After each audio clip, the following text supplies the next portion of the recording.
good afternoon. I think it's morning where you're at. I'm on the East Coast.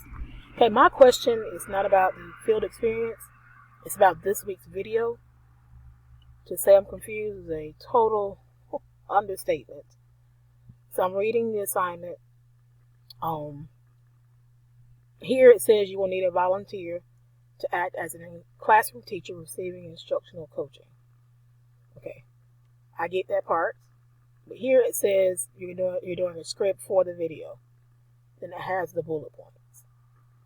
Now, when I'm recording the video with whoever my person is, who's supposed to be my teacher, I'm confused about what I'm actually supposed to be saying to them.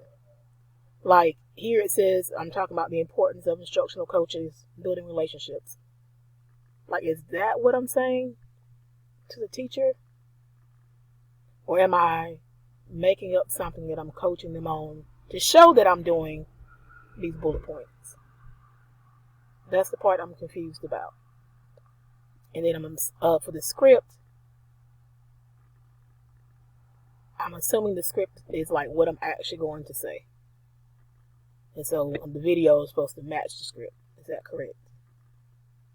And that's probably confusing too.